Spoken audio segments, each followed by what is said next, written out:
Welcome to the 6th episode of Sawdust Nation with AJ from Crafted in NJ and myself, Josh, from North Country Woodworking. So let's start off with what's on your bench, man? You know, same old, same old. I'm finally getting those 4 flags at their final step.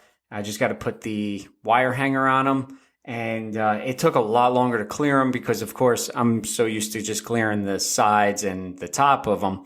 And this one I had to do the whole thing all the way around because they want to possibly use them for outdoor. So that took a little bit longer, and I ran out, of course, of my spar urethane, and then I had to wait on an Amazon order. So I was patiently waiting for that. Got those all cleared. Just got to put the hanger on them. And then also that challenging box that I was building is almost like 90% done. Had a few hiccups, when I put the top on it, the barrel hinges that I got weren't the right barrel hinges. And then on top of that, when I put it on the CNC, I had to carve out a quote.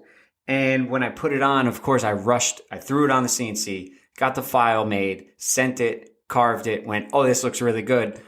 Put it on top of the box and realized that I carved it actually with the top not upside down, but the front wasn't facing you. It was actually facing the back. So the quote was upside down. So now I had to retweak that, do a few more chamfers on it to kind of mimic what I had on the opposite side. So that's coming along. That's cleared. And now the next thing that I got to do is flock it. And I'm kind of scared on that because I remember your story that kind of the flocking went all over the place. First of all, we don't use that type of language on this podcast. I need you to tone it down just a little bit. But yeah, man, when you use that, make sure you I'd almost say do it outside because the flocking gun, you load it up and you squirt it out and it basically sprays in the direction you want it. And it's supposed to give that like broad spray so it's not just caking on in one location. And that stuff just carries. And it will be all... I'm pretty sure I'm still finding it in the shop. I could just imagine. As soon as you perked up, I knew I had to do it outside because I remember seeing your story and you're saying, well, I'm still finding it here, here, and here. And, that's the last thing I want to do. So I got to, read up on that, watch a couple videos on it. I'll probably be messaging you for any tips on it. And then the last thing that I got on my bench is I've been toying around with the 3D printer a little bit more, getting a few things that I want to get done for the shop. Just recently, I decided that my drill press that I have, it came from my job. Somebody at one point must not have loosened the base. The table up. Mm-hmm. So when they went to crank on the handle, it broke. So now I needed to make a new handle for that. Let me tell you, I tried a couple different things, and you're in the 3D print world now, and I'm so new to it. I didn't know what supports were. I thought it was kind of built into the file already. So I tried printing this handle and it printed fine for the first 10 minutes and then I leave. And then when I come back, it's not stuck. It's not stuck to the bottom anymore. It's actually stuck to the printer head. So now you see this big glob of print, filament just sticking to it and moving around the base. So I tried it 2 other times the same way I normally do, but I flipped the image in the 3D print program. And so I said, okay, maybe I'll get more surface area to stick down. Same exact thing happened. I literally went, okay, it's printing perfect, walk away, come back, and it's another glob of stuff. So my father came by and he's like, why don't you just add supports to it? I'm like, I don't know how to do that. And he says, this program, you literally click a button and it automatically does it. So I went, oh, wow, that's much easier. So I printed them with no problem now. You said the way you printed it, was it kind of like facing up or facing down? If you flipped it on its side, you wouldn't have needed any of the supports. This one, it was, when I pulled the file off of Thingiverse, the file actually had the handle on its edge. But the problem is the handle came to like a tapered point. So as that taper came up, the base of it. Okay. Yeah. So part of it was stuck. And then the other part kind of tapered up. And next thing I know, there's no support. So it's just sitting there rocking. And then it must have hit a little spot and then just knocked it off of its like seat on the bed. So I learned from my mistakes. From now on, if I'm questioning it, I'm going to support it. Yeah, there's a lot to learn, like any new machine in the shop on 3D printing. I definitely need to sit down and start learning how to, because I'm sure there's a way to create supports where it's not automatic and you can actually place them. I definitely would like to learn that technique because in some of the prints I've done, I almost feel like some of the supports they have in place are good, but there'd be better positions for them. Mm-hmm. Yeah, no, like I said, I also want to get into fusion because this handle actually had a little hole for the set screw. The set screw on mine was a little bit further back, so when I put the bushing in, now I had to re-drill the hole a tiny bit. So if I built it myself, designed it, I would have no problem because I could have built it the way I needed it. And I could have, tweaked a few different things, maybe made it a little bit more like ergonomic, if you want to say, and not just the typical handle. Maybe add some flair to it, maybe add a flag on there or something like that. Who knows? But, I could have at least built it myself and then made it the way I needed it to without trying to tweak it. Because even the center hole for the bushing wasn't the right size. So I had to drill it out. And if you caught my stories, you saw me using a Dremel, and all it did was the Dremel just melted the plastic, made it weak. And when I tried shoving that bushing in, it split the whole thing open. I went through, even with my first misprints, I went through, I think, 6 tries before I finally got it right, where I had a functional handle. And then I printed up another one for a coworker who has a drill press, same exact handle issue. Somebody didn't loosen up the table, broke the handle right off. So that's all from my bench. What do you got on your bench? Well, it's pretty much the same as last week due to some issues over here, South Jersey. So I still have the hammers I'm working on. I have them totally glued up. I have the BBs in. The heads are not done, but they're glued. I just have to basically go through and start creating those angles to create that Thor look, and then doing the some sanding, the engraving, and then some finishing process, and then the same thing with the handles. They should be done relatively soon, as long as I get to go out there. I haven't been out there for the majority of the week, and the reason why we're recording this tonight is because we lost power. It was almost a full 24 hours, but obviously we have it back, and we're talking now. So that was a hurdle we had to jump through. No shop time, fortunately, because of that. But I do want to state that New Jersey, for some reason, Walmart does not have BBs. And I don't know why this upsets me as much as it does. Maybe because in every other state that I've been in, I could walk in there and just grab some BBs and be done with it. So obviously we're in a time where, going to the store is a bigger deal than it used to be. I find time. I finally go to Walmart, get the mask on, go in, ask the guy, and he stares at me like, I have 4 eyes. And I'm like, do you have them? And he's like, no, we don't. And I'm like, hey, is it a state thing? Is it just, the store's out? He's like, well, we don't have them, and I don't know if it's a state thing. So I immediately grab some other things since I was there. I go back in the car. I go on Amazon, what I should have done initially, and I order them. And it's one of those things where, like, I can just go grab them. I don't have to wait the 2-day shipping, which is not that long. I get it. But I thought it was more of a, just go grab them, do it that day, call it a day.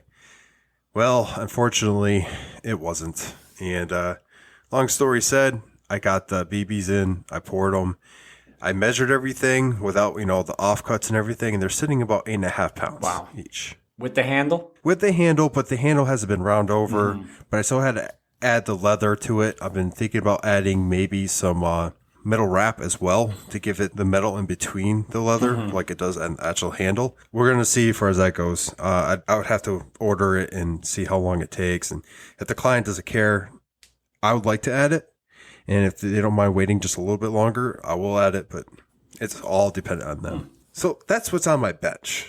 So I have obviously some other things coming up. I actually just got inquiry about doing an epoxy pour coffee table. Wow, nice. What kind of wood? Well, we're going over that now. They kind of like the hemlock that I have sitting in there with the grain. That might be how we go forward. But I asked for a budget because with this kind of project, a lot of people don't realize the cost. So because of that, what I did is broke down the cost for them, something I normally don't do. And I said, this is how much epoxy alone for this type of table is. That kind of started another conversation of like, okay, maybe we should try this and try that. So I'm currently working with them to try to get down to a price that they agree with.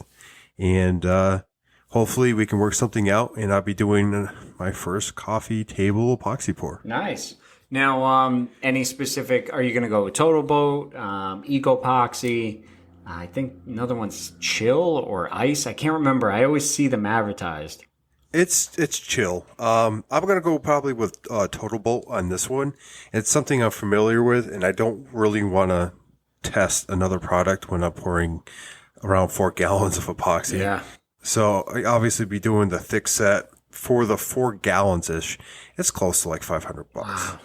Jesus. So that was, yeah, I was already getting to their price point just with epoxy, not including the wood, the legs and everything else. So we're going to work together. We're going to get to a agreement and a price, and hopefully I would be able to start that here sometime in the future. Yeah, sounds like a good build. I love that wood. I'm really happy to hear that, there's something that's possible that's going to come out of it. And I really hope that they agree on a price point and that you get to do it, because I'm excited to see how you do it, because I want to do something like that at some point. I had like 5 live edge slabs, and of course I wasn't doing anything with them. They just sat in the basement. So I sold a few of them, but I still have a large piece, and I keep looking at it, and I think what I'm going to do is I'm toying around the idea with an epoxy, like a river table or something. But it's that cost of that epoxy, and I understand why it's got to be expensive. So I'm not, complaining about that. It's just like, do I want to spend it? Because I also don't know what I'm doing. So my thing is, I don't want to spend all this money on a river table, try to build it, and then something happens to it, and now I'm out that money, especially because I was going to build it for myself. It would suck throwing away like $500 worth of epoxy and falling apart on me. Well, that's why I've been kind of toying with like smaller projects, a little bit of cutting boards, serving trays, stuff like that, to kind of learn which epoxy works best for which scenario. And I've had my mistakes. I was able to fix them and get them in a, sellable condition. But, epoxy is a little bit tricky. And if you follow the rules to a T, you'll be fine.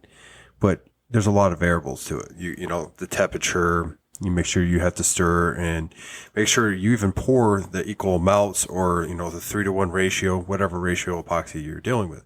I wanted to, with the epoxy, it was, when I first got these slabs, I went, definitely a river table. I see it done online. How hard could it be? And I keep looking, going, they just cut it down the middle. They put it in a mold and pour this liquid stuff on it, and it cures overnight. Well, the more I dug into it, there were a lot of questions I had that were still to this day remain unanswered, because almost nobody could answer it. Maybe I was asking the wrong questions, but I hear that, of course there's a guy online. I think he's Jeff Mack Designs. He does those huge river tables, and he's known for it. Well, when you look at it, they're pouring gallons upon gallons upon gallons at one shot. And if you read anything, it says, you can pour X amount of thickness, and then you have to wait till that cures and yada, yada. So I went, okay, if I buy the thick set, what's the thickest I can go? And what do I have to watch out for? I never really received, and I'm not looking for the definite answer, but just some kind of guidance. Like, is it, can I do this much in one pour? And I never really got that defined answer, so I kind of backed away from it and, put it on the back burner. But with me, I was going, I don't want to do something small, like a small epoxy pour. I want to do an 8-foot river table with, I don't even remember how many gallons that I was going to need. I think the whole thing was going to cost me, just in epoxy alone, almost $800. So oh wow, yeah, trust me, it was gonna be a lot, because I did the calculation. I figured, okay, let me get some just so I have a little extra. And once I priced it out, I'm like, I can't spend $800 on epoxy that I have no idea what I'm doing, and it could potentially, fail. So I backed away from it. I just said, I'll do something smaller at some point. So you honestly, you could do whatever you want to risk, right? But for the total bolt thick-set epoxy, they recommend no larger than a 1 inch at a time. Wow. Man, that river table would have taken me weeks to fill. I think it is Chill. I would have to look it up. Chill has a thick set. I don't know if it's called thick set, but they could pour up to 3 inches at a time. Wow. But with that, now just being in a garage setting, because a lot of these people have cooled tables, I read. They have a ton of fans, a cooled room that it's in, so it maintains a certain temperature. And if you're in a garage, you're, of course, not going to do that. One day it's boiling hot. The next day, it's muggy and damp. So, would 3 inches be acceptable in our kind of application? Because that's where I was getting concerned. I'm going, okay, I know I got to keep it at a certain temperature range. And what happens if I can't maintain that? Am I going to lose the whole product? And I think that's been my biggest question is the temperature. Now, like anything, the curing process might not be exactly what is on the label, because if it's hotter, it might take longer. If it's colder, it might take longer. That is kind of unclear. That is something that you just have to be careful with, maybe giving it a couple extra days or an extra week, especially if it's a big pour, to ensure that it hardens correctly, because you don't want to remove it too soon, have the bottom and the top cure, and then the center be like jelly. Well, you don't want that added flexibility? You push down, it just flexes. You see the bubbles moving under the top hard coat. Homer Simpson would love that table. But yeah, that's the only thing I think would differ. I don't think it would actually affect too much. Maybe a little bit more bubbles, a little less bubbles, but with a torch you can remove those and make sure you remove those at a decent time. Because I've actually ran into where I left it sit and I removed the bubbles and it was a little too late or a little too early and didn't catch them all. There's going to be imperfections like almost anything we do. Some things you just can't help. But honestly, most of those you can go back and fix with a little bit of a clear epoxy, especially, if it's clear anyway, or you can go back, fix with pigment epoxy, what have you. So it's a hard thing to sit down and have a conversation about, because anything can happen. I mean, you're not going to want to do any kind of woodworking during that time when it's curing, because any kind of sawdust or anything's going to stick. Most of my pours are smaller, but within the first 24 hours, I can go back out there and I can go ahead and do some woodworking, because the top is hard enough where I can do that. I'm not going to remove them from the mold, but I'm definitely going to be able to go out there and make some sawdust. Yeah, that's a good thing to know as well. What I need to do is I need to stop thinking about it, because I bought pigment. When I first hopped onto Instagram, you see everybody doing epoxy pours. I mean, epoxy pours were the whole feed of my Instagram. And so I went on Amazon, I found some black diamond pigment, and I ordered, a 10 bag set. So they come up with this almost like sample bags. And it's been sitting in my garage since probably a year and a half now. And I have not once used it. But I also did see that, which intrigued me, somebody used Starbond. They needed enough to fill in like a little thicker crack, but it was going to be able to fill it. But they mixed the pigment in with it, which I'm thinking, I'm not putting two and two together that you're able to put a pigment in a CA glue. I thought it was kind of only meant just for epoxies. So I learned that little thing, and I still have not used it because I haven't needed it on anything, but I'm trying. I've actually done it with a piece of walnut. I actually put in some copper in my CA glue, and then I poured it in, and it turned out just fine. It looks great. Because it was one of those times where I didn't want to pour epoxy to fill this little hole. It took me 3 seconds to put a little copper pigment in there, turned it copper, I poured it, and it was fine. Nice. I'm going to have to definitely try that at one point. Once I build something that I'm going to need it on. But like I said, I definitely want to still get into some kind of epoxy. I keep looking at it. Actually, the closest that I got was that 5-foot flag that I was going to be, that I got inquired about. Actually, I got to reach back out to the guy just to, see maybe with everything going on, maybe he just forgot. I was going to do the, what was it called? The Halicon top coat. Yeah. So that was going to be my first total boat purchase because I keep looking at their other epoxies and whatnot. But I'm just, like I said, the builds that I'm doing, I don't need them right now. I would love to do it, but it's just like, let me get all the other stuff done first. Let me get my shop the way I want to, and then I'll dive into a little bit different stuff, when I have time.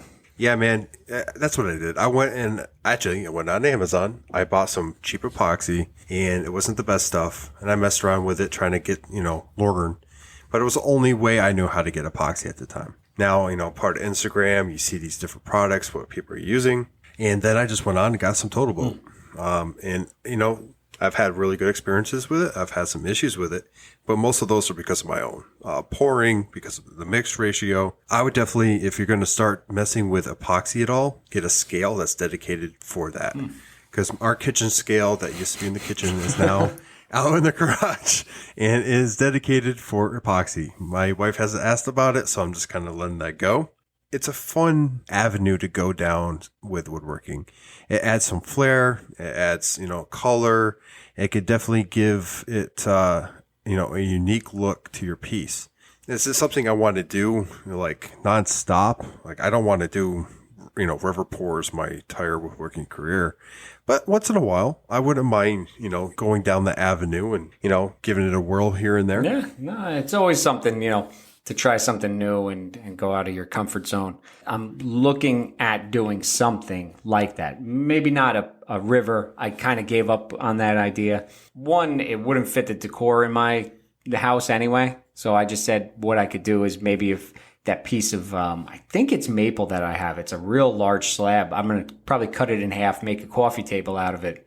And then I'll use epoxy with some pigment to fill in whatever cracks and little voids that are in it. That's probably what I'll dive into. I keep seeing the one of the small projects that is very tempting to me is coasters. I see a lot of people doing little epoxy pour coasters, and it's a quick, fun, easy, project. And then that would also be a good introduction for me. As I'm talking to you, I'm coming up with what I remembered from what I kept telling myself months and months back, going, just go small. With the epoxy, when I do any kind of cutting boards or anything like that, I made myself a little mold, and I'm able to do 2 smaller serving trays or cutting boards in them.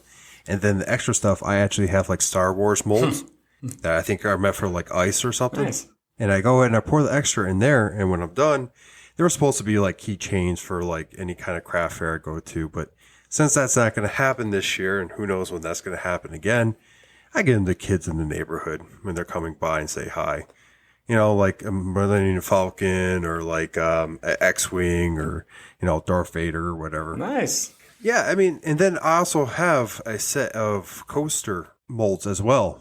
I've done that a couple of times. I've done ocean ones that I haven't still finished. I need to sand the bottoms and grab some cork for underneath it. But it's a nice little offshoot of woodworking that it's worth exploring for sure. Yeah, definitely. Well, when you were talking about the BBs at Walmart, I know this is taking a real hard left turn, but when you said you couldn't believe that they didn't have them at Walmart, there was a product that that spar urethane that I'm using is a water-based spar, and it was in satin finish. Can you believe that no Home Depot within, I don't even know how many miles of my house had never carried it in stock? They only carried the oil-based. And I'm going, no kidding. I swear. I looked on the Home Depot app. I went oh, but this will be perfect. I could run right up. I mean, I have 2 of them within a half an hour one way and a half an hour the other way. I went, I'll get up early. I'll run out, grab it so that I can do it. I look on their app, nothing. No water-based one. They only have spar urethane oil-based. And I'm like, oh, man. So I said, let me check the other one.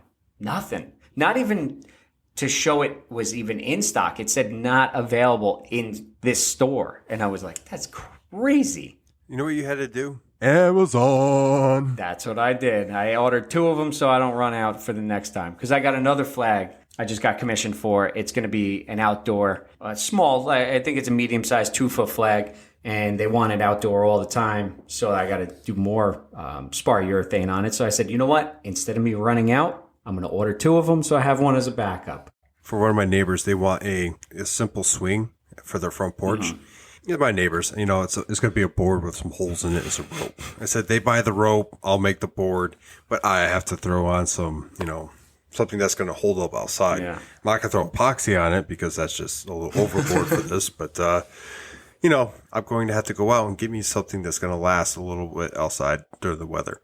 When we first started talking about that spar urethane, I hated it because of the way it sprayed, the way it laid. I finally got the technique down. And I don't know why you're laughing at that. It's just spar urethane, man. Where's your brain? I'm hopped up on caffeine, Jesus. Man. We were talking about flocking before. Now you're laughing because I said something about spar urethane. You're like flocking, then you're like how it's laying. And Jesus. This is a family show. It is. You're the one, yelling at us how much you're going to go flocking or whatever. Every time I said it on a story, I'm going, this sounds so wrong. Like, couldn't they have called it felting or something like that? They're putting down some felt. I don't know. I could be completely wrong. Man, now my voice wants to go out on me. I think the sexy voice was coming out. Yes, it was trying to. Here's Crafted in New Jersey. Here we go. We're going to talk about wood and flocking. Welcome to the new episode. Well, there you go. There you go for the show title, Wood and Flocking. We got it. Wow, that didn't take too long. Only about, 20 some odd minutes. So anyway, I don't even remember where we were at this point. But anyway, with the spar, I hated that stuff in the beginning. And then I got the technique down because it does spray different than the polyacrylic out of the same exact gun. Because I used the Wagner Flexio 4000 kit and the detail finisher. I have them all set the same exact way. The adjustments are all the same because it kind of worked out on the first couple. So I said, well, let me do it across the board for all my clears. And the only clear I was using was, polyacrylic. So once I switched over to the spar, I'm still using the same settings and how fast I go with the spray and whatnot. Once I finally got that down pat, man, that stuff it comes out actually really super clear. I have to say, of course it's clear, but I took some 400 grit sandpaper after I think the second spray. I sanded it down nice and smooth, and man, the next couple coats went on like glass. So when you do get it, definitely you've used it before, spar urethane? Yeah, I've used it one time. It was with the cornhole boards that I did, but I didn't get very much, and I pretty much used it up on that project. So actually might be getting another order in for those anyway. So it might be a good time to go ahead and stock up on that and just have it in the shop for, future uses because you never know when you're going to get an outdoor project. Yeah, well, I'm glad that I taught you all the stuff you already knew now. I just went on a 30-minute rant about spar urethane for some reason.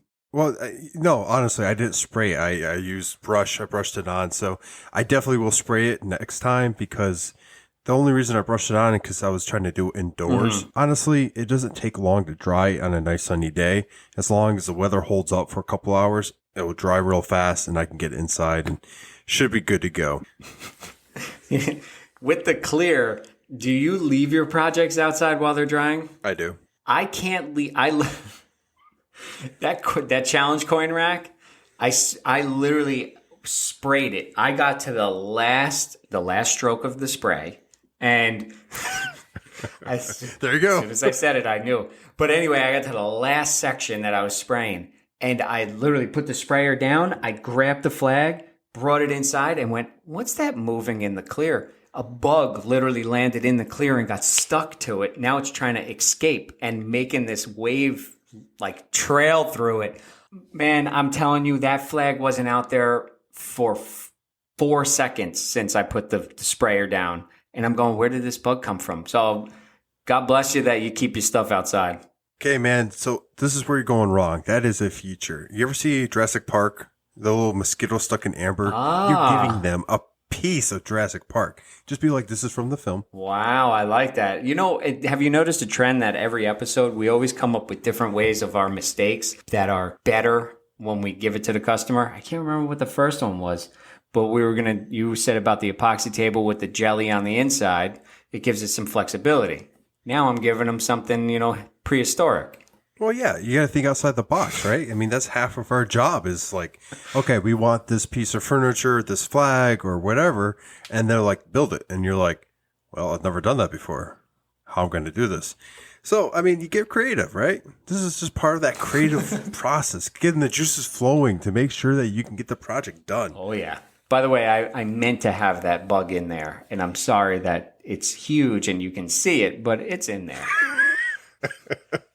My luck, it wouldn't be like a small, like little gnat. My luck, it would be like the biggest dragonfly that I've ever seen in my life just gets stuck to it. People love dragonflies. You're right, but I don't know if they would have liked it on the challenge coin rack, especially how close those racks were together. I would have had to like kind of center him. He probably would have gotten squished. It wouldn't have looked good. I think we squashed that topic a little bit. No, that's impossible. We only went on for a good while on that one.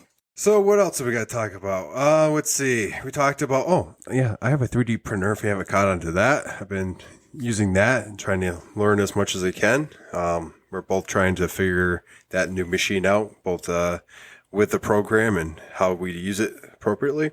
I did go on to a shop visit the other day and visited a local shop called MPG Creations. I hung out there for a while, got to see his operations and how he does things.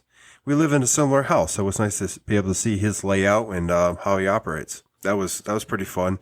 I actually like to do that here once everything starts to calm down, is go to local Jerseyans shops. Just check them out, say hi, give them a shout out and see how they're doing things. Because how you or I or anyone else does things could be completely different, and they might have a great idea. I actually probably will steal a couple ideas from them and them from me. It is always fun going to another maker's shop. I went to Pete's, over at Petrie's workshop because I literally pass him on my ride home, and I've passed him probably for the 10 years. I never knew of course I wasn't on Instagram back then for this, but it's fun going over there, just hanging out, just talking. Actually, I had a quick question about a hand plane. Because I don't know anything about hand planes. I want to get into them. And, he started talking to me about him. And actually, I just thought of it. I picked up some new things for my shop. I have 2 hand planes. One is missing some pieces. One is fully intact but needs to be restored. They both need to be restored. Then on top of that, I have my father's old Stanley little block plane. Nice. I tried sharpening the blade one time with a file, and I thought I was going nice and slow, but I rounded it so it's not nice and straight across. So I was talking to Pete. He gave me some tips. I ordered some sandpaper, the honing guide I got as well, and then also he gave me those plane and chisel guides that he has. I'm sorry, the checkers. Yeah, I got it too. I don't even a setup block maybe.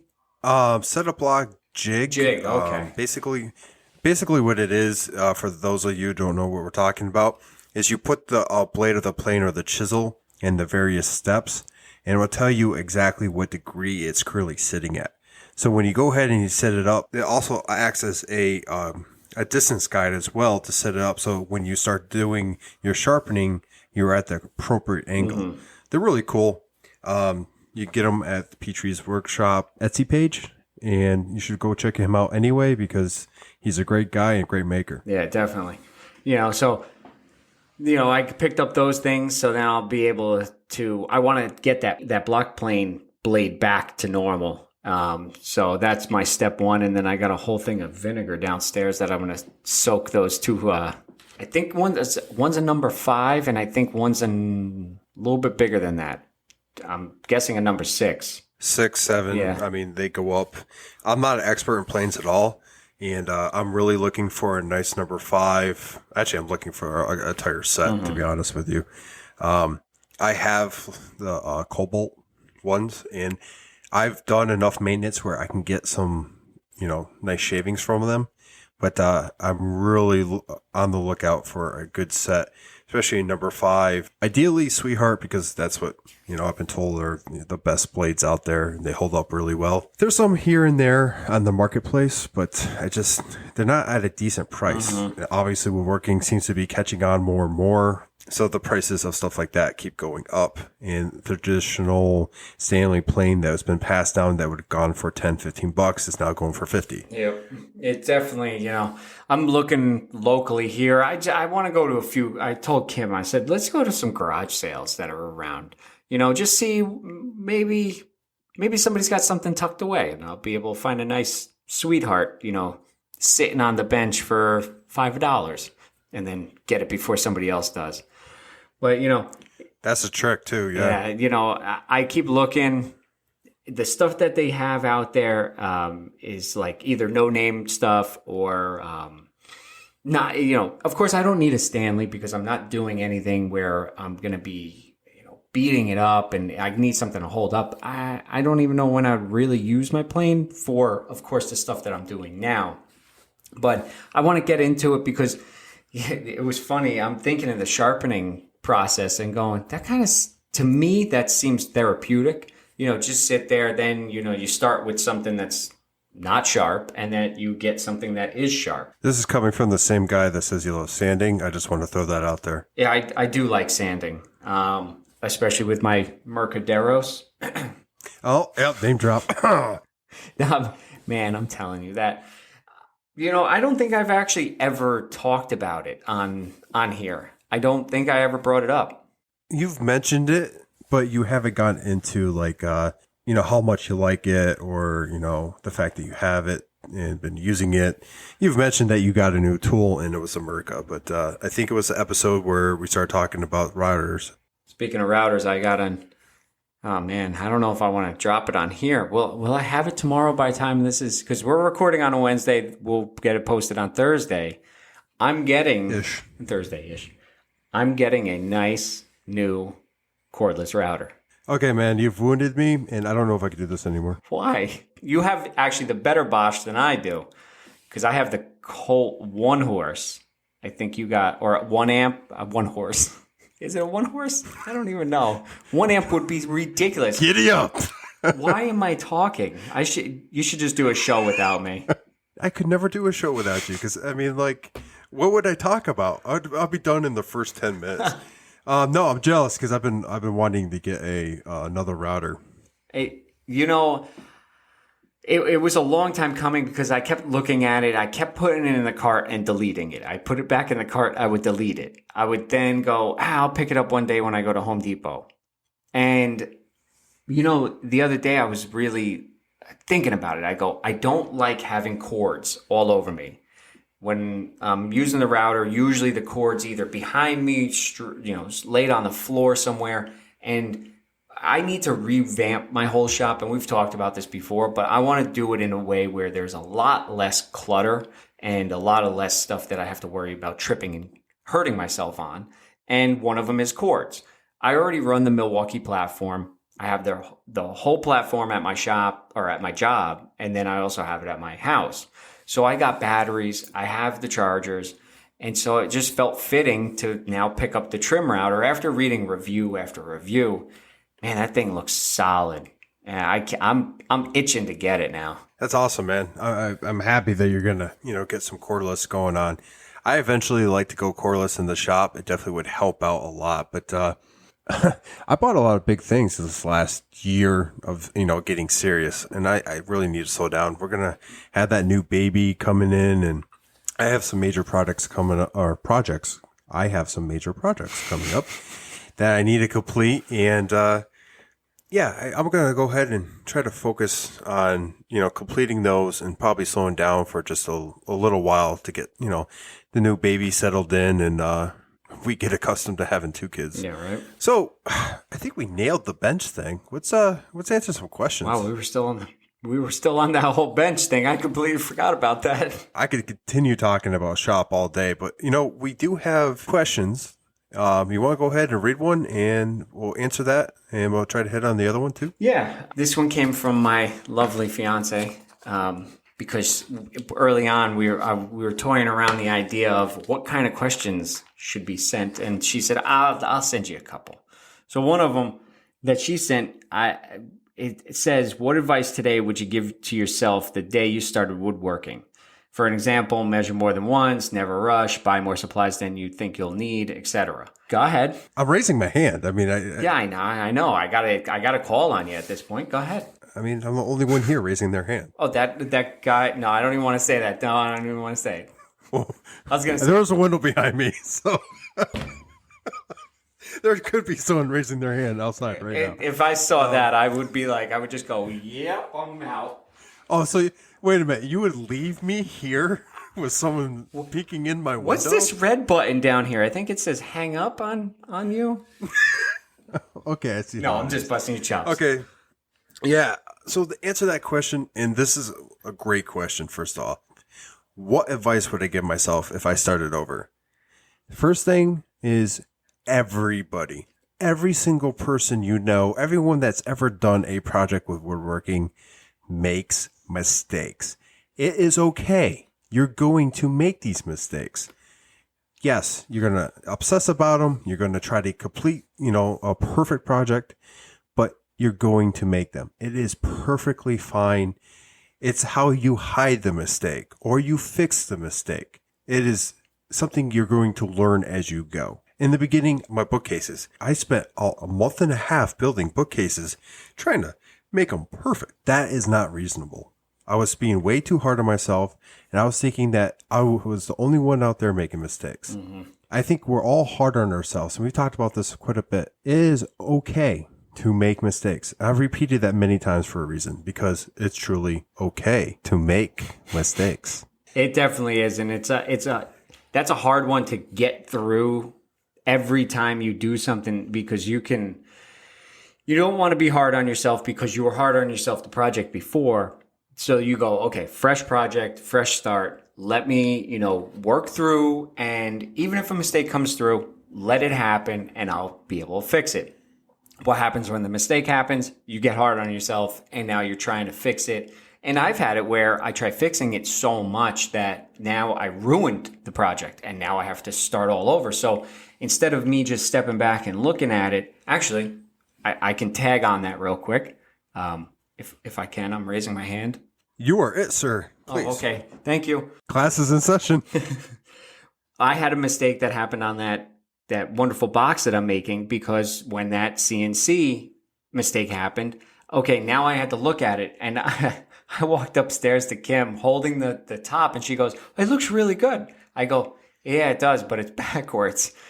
So the quote's upside down, and we both just sat there and brainstormed and went, okay, if you flip it, how can you make it work and still look right, not look like a mistake?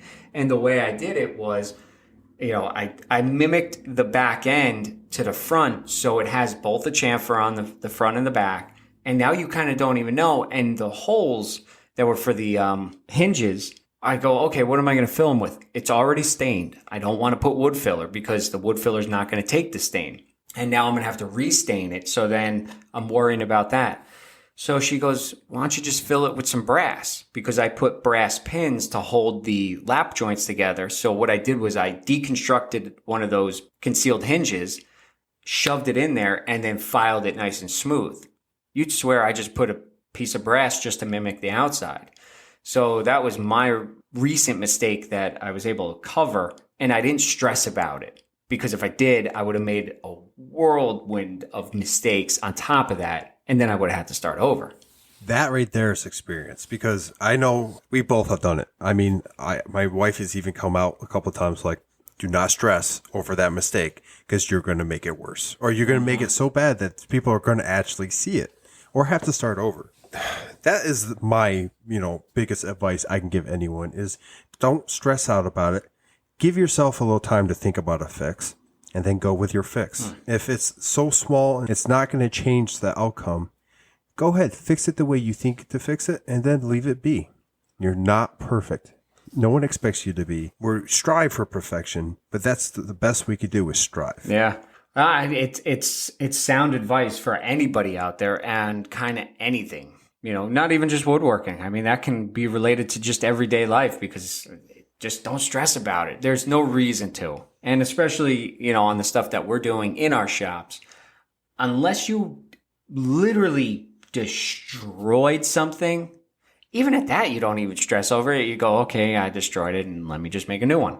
And, it's easier said than done, but it is very good sound advice that, everybody should live by. Why get stressed out when you don't have to? Exactly. And, when you get stressed out, that's when you make more mistakes. I'm not laughing at you. I heard somebody chuckle in the background because she tells me that all the time. Meanwhile, I'm the one ripping my hair out. And she goes, it's okay. You don't have to get stressed out. And I'm going, but I'm stressed out. Woodworking career's over. Might as well just sell everything. Too late. Sell the tools. Yeah. Hey, call me if you're going to do that. Oh, trust me. There have been many, many times that I literally walked upstairs because I don't remember what happened. Oh, I had my one flag, the 4-footer, curved on me so bad. I was like, that's it. I'm selling everything. Everything's going up for sale. I'm not touching wood anymore. I'm done. She goes, why don't you just go downstairs, look at it, and make another one better than that one? And so that's what I did, and it turned out fine. But at that moment in time, I wanted to sell everything for literally $1. Come over, pick it up, and you just everybody take whatever they want. Okay. If that ever does happen, offer it to me. I'll buy it for $1, and I'll give you it back when, you come to your senses, and we can start this over. Thanks. I'm here for you, man. I might keep a couple things, like that new router, or the Merca. Yeah, the Merca. Yeah, I might hang on to the Merca. It is nice. Oh, come on. But if there was advice that I would have to tell myself today would be don't cheap out. And when I say that, I'm not saying that you have to go thousands and thousands and thousands of dollars. Don't go the way or do more research and don't cheap out should be the whole thing. Because immediately I needed a miter saw. So I went on Harbor Freight. I said, I like how that Hercules looks. I think it'll work great. And I went, okay, let me look at the Bosch real quick because that was another one I saw. When I compared, apples to apples, you go, okay, the Hercules is cheaper and everybody says it's comparable to a DeWalt. In the long run, they must do something different to cheapen it. And I found that out the hard way. So now I was out $300 for a saw. And then I had to turn around and sell it for a lot less. And then eventually I picked up the Bosch, which has proven why I should have just done it in the beginning. And my biggest advice would be just to research more instead of jumping the gun and just immediately buying something because I need it now. That could have saved me $300 and I could have had a better saw earlier on that would have helped me instead of hurt me. Because that Hercules really hurt that cutting board that I was making when I did the 45-degree miters. When I did them, they were completely off. I do 45s on this thing and they're, dead accurate. I barely touched the saw when it came out of the box. And it makes tight miters, tight joints everywhere. I had knock on wood. I'm hoping you heard that. I haven't had any issues with it like I did with my cheaper saw. So I would say don't cheap out and do a lot more research. Yeah, I think we both had experience with buying cheap, realizing we outgrew that and had to buy a better tool.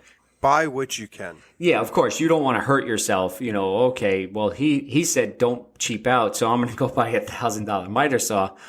It's more like do your research, see which one's the best one for you and in your price point. Yeah, if this is the road you want to take with doing woodworking projects and selling, buy what you can and then price your projects basically so you can get a new tool each time. And then you could just progress in that way. Just realize when you've outgrown a tool or you can't make a jig or basically make the tool work anymore and continue trying to make it work. Yeah. Sometimes it's worth biting the bullet and buying a more expensive tool to get better results. Yeah. There is a saying, buy once, cry once. And it's definitely something you live by. I know for a fact I cried when I was so excited that I hit the order button on that Bosch, and then literally as the thing was popping up that says, thank you for your order, I was already regretting it because of the price it was. But in the long run, I go, hey, I got a saw that's actually going to, be able to live up to its expectation longer and still grow with me. I'm nowhere near this saw's capability, but I can't wait to grow into it and actually see exactly what it can do. Because right now I'm just doing 90s and 45s. So it's simple stuff, but the saw can handle it and it shows.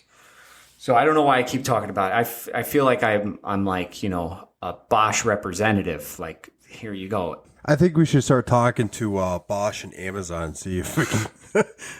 That's the one I mentioned, my Bosch saw, like I literally hug it every day, and its name is Tiffany. Remember that. My You need to make a sign. I know. I don't know where I got to put it, but its name is Tiffany. You know what? This is what I'm going to do. I'm going to do this for you.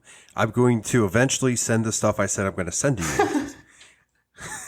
And I'm going to include a Cricut Maker sticker that all you have to do is put on there and then peel off. Nice. And it's going to be on there, and it's going to be Tiffany. You just got to tell me what color you want it. You want it white or whatever. Pink. Don't say that, because I will definitely mail you a pink Tiffany to put on your sign. No, you're not understanding. I'm actually serious. Okay, well, now you're going to get a pink Tiffany.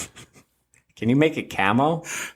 We don't have any, Oh, okay. but I can definitely see it and get No, some. I'll go with pink. I'm perfectly fine with that. I want it to stand out so people know that that's Tiffany over there.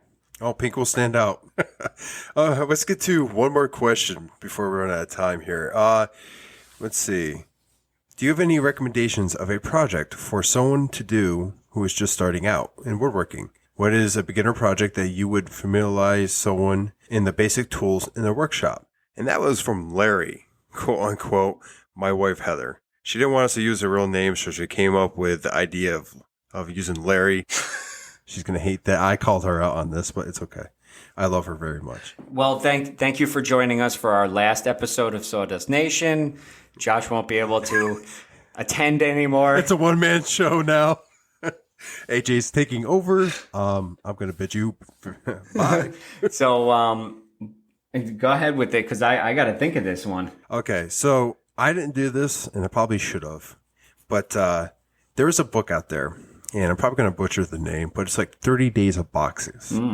It teaches you the very basic box, and then it progresses you slowly to a more difficult box to build.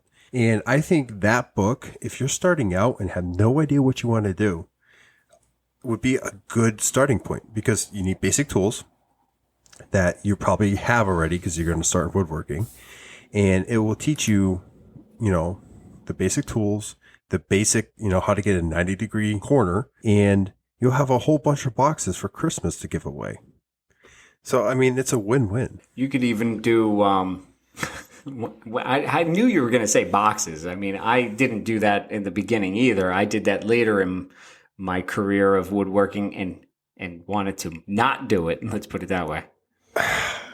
I kind of did without knowing it. I mean, the bookcases I have are just giant boxes. Yeah, that's very true. I'm trying to think if I made anything. No, my very first project was a ladder shelf.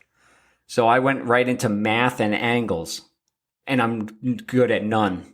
You learn quick. Yeah, trust me, I know. So I like that, though. I'm actually curious on it for myself, because I would want to know more joinery. Right now I just know how to glue some boards up and then make it into like a sort of flag. So I want to learn more of hand skills, hand tools, doing joinery like that. But that actually sounds like a cool book. Now I might have to look into it. I personally like to do it. I mean, we both have the Porter Cable jig, but I like to step away from that and actually go through that book and learn myself. Because like anything, it probably has some advice or some, box that will help me improve my skills in some set. That's my go-to answer for this question. Fundamental skills is something that is good to learn. And a lot of us have just started off just doing projects, and we learn as we go. We don't really learn the fundamental skills like some people do when they, start off like a book like that. So that'd be my suggestion. or a project that you really want around the house, something that you want to, show off in your house or make your house better, because you can always go back, you can rebuild it or, make it better. And it's something you could learn on. I gotta think of what I would say for a small project. I mean, you could do a face grain cutting board. It's nothing, and you don't even need any, fancy woods. You could do it literally within 2 woods, if you wanted to. You could even make it out of pine for all you want. But yeah, you literally take the board, you chop it, you put a round over on it, and then you soak it in your bathtub full of walrus oil. Yeah, I still got to remove that bathtub. It's taking up way too much space in the office. I think the book you were quoting, 52 Boxes in 52 Weeks, is one of the books I came back. I was a little off on the days, but it's the general gist of, learning the basics as you go. I believe it starts you off in the very basic box and the very basic joinery, and then it progresses you through more and more advanced. I think it would be a definitely beneficial skill to learn.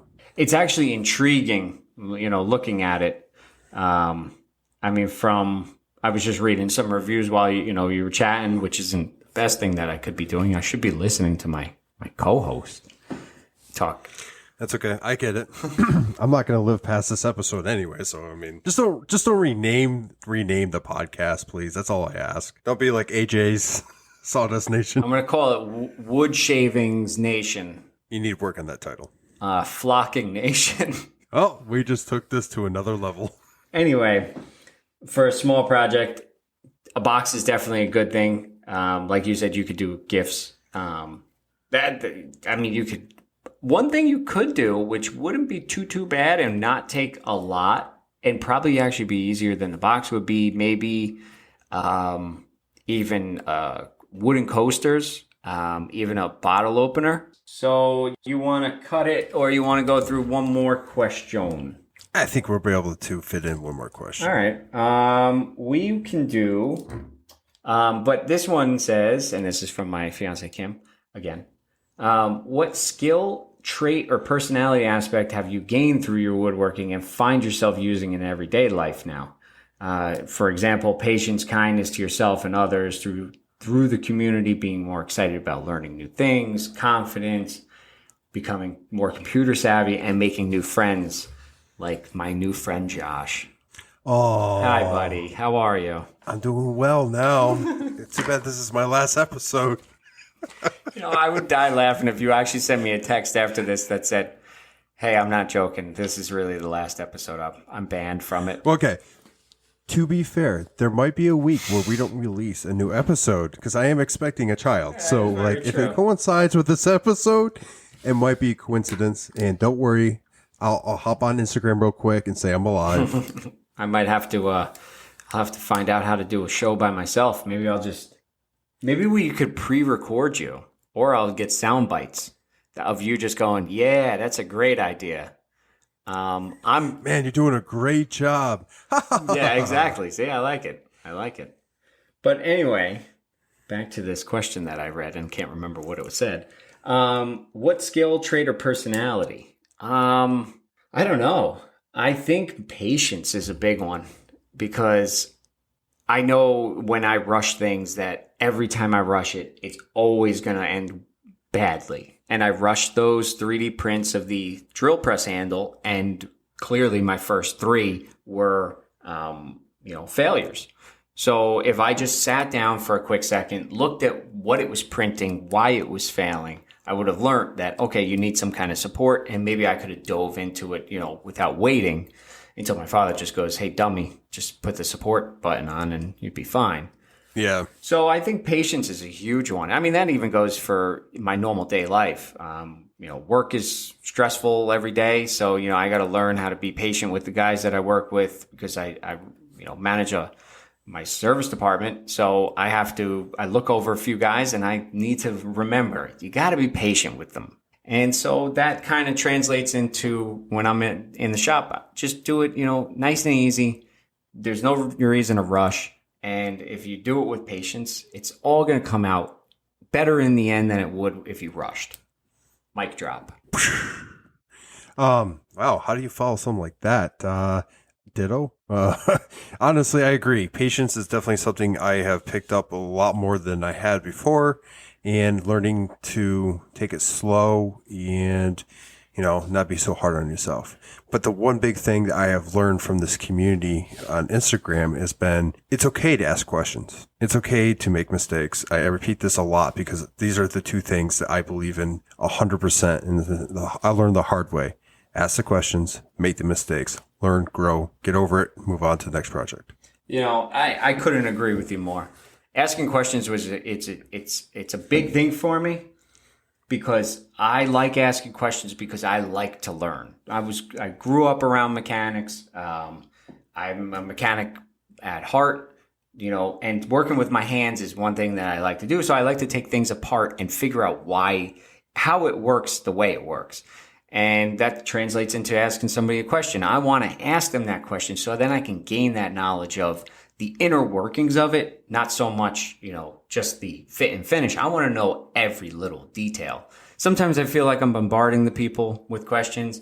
I will apologize to you if I do ask you more than one question because I feel bad that I'm asking two at this point. But, I love getting asked questions. I just got asked a couple questions. Kumo's Woodworking. He's building some really awesome things. He also asked me what kind of sprayer I'm using. How do I price materials out? Just a lot of questions, but they were really good. And I had no problem answering them. I just don't understand the people who do have problems with, hey, what kind of stain do you use? That's a crap kind of, I'm sorry. That's a good question. But then to come back and say, well, I'm not telling you, we're all in this for the same thing. We're here to meet new friends. We're here to build some stuff because it's a passion that we're, doing, and we're here to make some money. But if you can't help somebody else out, then you don't need to be part of the community at that point because you're not here to help everyone else. I think you said it perfectly. Community. What is a community? We help each other out. We watch each other's backs. This community is really good about doing that, and the people that are not, they get pushed out pretty quickly. You want to say something to all the people that are listening, all the millions? By the way, my cat's on my lap. Go ahead, laugh. No, I can't laugh. Nope. I've used up my laughing allowance for this episode. Oh, okay. My contract says I can only laugh so much, and I don't get paid for those extra ones. You're getting paid for this? Of course I'm not getting paid for this. I was going to say, wait, you're getting paid for this? No. I'm done. It's all yours now, man. Nice. I got to see how I can brand this a little bit. No, I'm just joking.